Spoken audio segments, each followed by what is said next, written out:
Tom Rogers is a history teacher who is the founder and director of Teachers Talk Radio. And I know you've been talking about this on your station as well, Tom. Tell us more, really. What's the experience of teachers? Because I wouldn't think a 4-year-old has it in them to do this, but clearly that's not the case. Well, it feels like there's a crisis at the moment in terms of behaviour in schools. I mean, just this week, we've had at least five teachers approach us at Teachers Talk Radio, basically saying, I'm off work because I've been assaulted. So whether that be they're off work because of the injuries or they're off work because of the results that have come about because of that. So it's obviously something that's affecting a huge number of teachers. In terms of why, I don't know whether you want to come on to that now. Yeah, well, go on, why?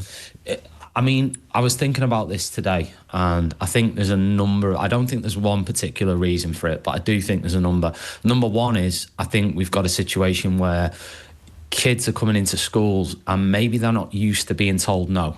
So they're not being socialised in the same way they were even before COVID, in all fairness. But I don't think there is that socialisation. I think a lot of them are on devices from a really young age. I think a lot of them are not socialising even with peers, never mind other adults.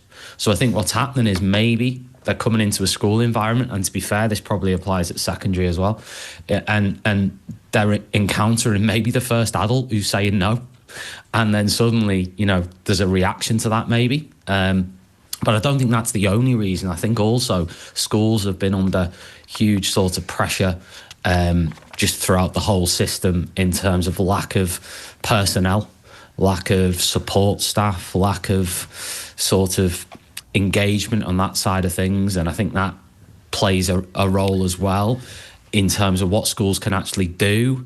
I think there's been a pushback against schools. There's a massive complaints crisis in schools. There are huge numbers of parents using AI to draft complaints to schools and then send multiple email chains about different things.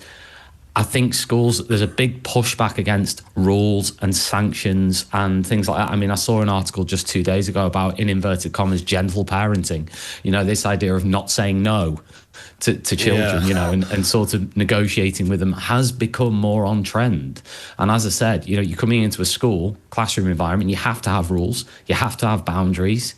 You can't have a conventional classroom environment without those things and those things actually working, and a teacher with high expectations in it. And of course, we don't want to suspend pupils, and there'll be many people questioning the logic of suspending those who are as young as 4. I mean, obviously, they might not have experienced being attacked as many teachers have been, but this figure is also shocking because that is, as you say, I mean, that is the last resort, isn't it? There'll be many more instances, I imagine, which the teacher has sort of let go because they don't want the child to suffer.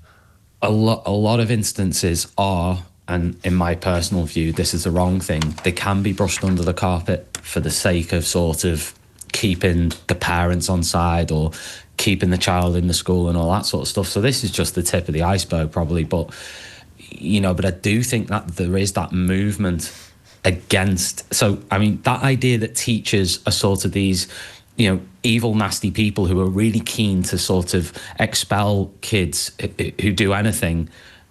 Some people are harking back to their own school experience in the 1960s and 70s when board dusters were chucked at kids and when, things of this, cane and the strap and all this stuff, right? Things have moved on. We've gone to the other end of the spectrum now. We've gone to a place now where there is, in my personal view, very little accountability or responsibility on anybody. I mean, teachers are expected to be social workers, they're expected to be counsellors, they're expected to be therapists, they're expected to be, health and safety experts, they're expected to actually teach stuff. And it's like, how many jobs do you want a teacher to do? They cannot be society's service provider of all these different things in one body. Yeah, well, they cannot be expected to do everything, plain and simple.